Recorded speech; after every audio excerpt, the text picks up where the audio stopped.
Reading this column today by Dr. Stephen Grover, who's been a practicing physician here for about 37 years, about just how bad things are in our ERs. Shouldn't necessarily have come as a big surprise. We've talked about how bad the situation is here, but now a new report kind of highlighting this, that Montreal ERs are in crisis.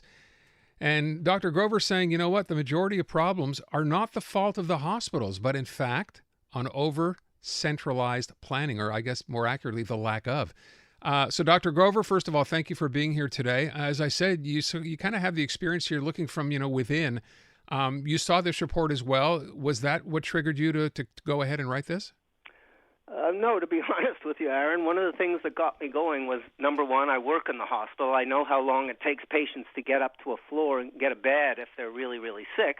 The other is my 89-year-old mother fell about 4 or 5 months ago, had a small concussion, and I saw from a patient's perspective how terrible the situation was waiting in the emergency room. I took her in at 8:30 in the morning. She was the second person in line, and they told me it would be about 6 hours before she'd get seen. Oh, my God. And that's with you in the system. So when I said over centralized planning, this is something, of course, we've been dealing with now for a few years. Has it gotten worse? In my opinion, it has, and what's most worrisome is Bill 15, which the government is debating right now and will probably pass in the next few weeks, is going to take centralization and micromanagement to a whole new level. So in my opinion, things will only get worse. Okay, well, that's pretty grim. What are you hearing? I mean, what do you like what you're hearing from Christian Dubé, our health minister, right now? He seems to have a whole plan to overhaul the system. Do you see any hope in there? No. Now, in all fairness to our elected officials, I don't believe most of them can come up with this idea. Even the PREMs and the PEMs, when doctors were restricted on where they could practice, it's true, Francois Legault was the Minister of Health at the time, but he'd only been in the position for a year. He couldn't have come up with this idea. It has to be the ministry officials, the bureaucrats in the Ministry of Health and Social Affairs. And I believe that's what this reorganization is all about, too. I don't believe Dubé and the CAQ came up with the idea. So let me go back. It seems to me we spent a lot of time. I certainly remember I was spending a lot of time when things started to look like they were getting worse, criticizing Gaetan Barrette at the time for going ahead and kind of changing everything up. Is it fair to say that's when this might have started, or did this begin even soon before that? No, this really, Gaetan Barrette, the changes he made were terrible too. But again, I don't believe it's the politicians. I believe it's the ministry. And this really goes back well over 20 years now, when the ministry just got increasingly centralizing and micromanaging and putting its noses into all kinds of issues they should just leave alone and let healthcare in the region be managed by people who are in the trenches and can see what their challenges are. There's no reason to believe that a Santé Quebec in Quebec City knows what's best for every jurisdiction of the province. Although I think you could say they should see that there's a serious problem with our nurses, and I feel like they're just fundamentally they're not listening. Right? Let's talk specifically about our nurses. It's way too hard to become a nurse right now. We know there's been like countless issues with the test and the passing process. Once they become it, they're underpaid and overworked and forced to do overtime. I think you're absolutely right, Natasha. If you look at the data that was in the Gazette article, for instance, the starting salaries for our nurses are among the very, very lowest in the country. That's the starting salaries. The business with the college, I think they'll work that out, but I have no idea how they ended up failing 50% of the nurses.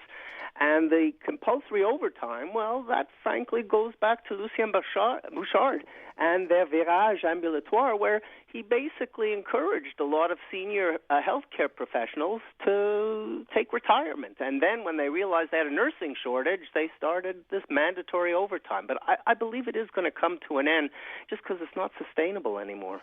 All right, well, let me talk about, it's all one, it's interesting, of course, to point out failings in here, but in terms of solutions, and I know you make a couple, number one, this idea, and this has been talked about a lot, forcing young doctors to head into rural communities. At the end of the day, Montreal suffers for that. So is that one of the things that you'd think needs to change? Absolutely. It's been an unmitigated failure. The idea was a reasonable one. We wanted to make sure that there were enough doctors in the outlying regions, and I've worked in the outlying regions, both in the Gaspé and up in Val d'Or. So I think that's an honorable idea, but at the moment, if you go out to many of these outlying regions, 80-90% of the population has a family doctor, whereas here in Montreal, it's 69%, which is rock bottom as far as the entire country is concerned. So one of the things we're seeing is their PEMs and PREMs just didn't work. They didn't get the math right. They didn't figure out what the right numbers were. And 20 years later, we remain the only jurisdiction in North America that plays this game with doctors. And as you can imagine, doctors are pretty mobile.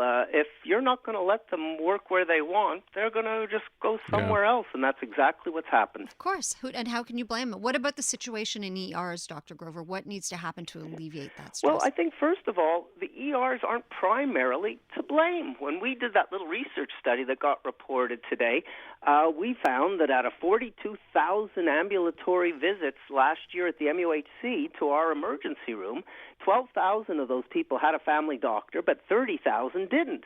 Think about it. You know, and those are ambulatory patients, not people who show up on a gurney or in an ambulance. So, frankly, get those people to a family physician, and they won't be coming to our emergency room in many cases. And that's a huge savings. Emergency room care is far more expensive than going to your family doctor.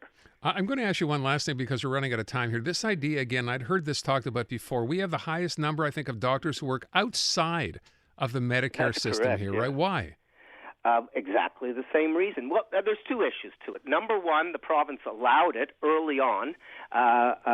They didn't discourage it the way it was discouraged in other provinces. But the other thing is now, family physicians, for instance, when they finish their training, if they can't get a PREM in the city they want to work in, they're routinely just going into private practice. So the numbers are correct. We have 642 doctors in our province who are working privately, and there's 12 in the rest of the country. Wow. All right. We have to wrap it up at that. That's pretty eye-opening. Dr. Grover, thank you so much for your time. Hope we can chat again. My pleasure. Take care. Dr. Stephen Grover.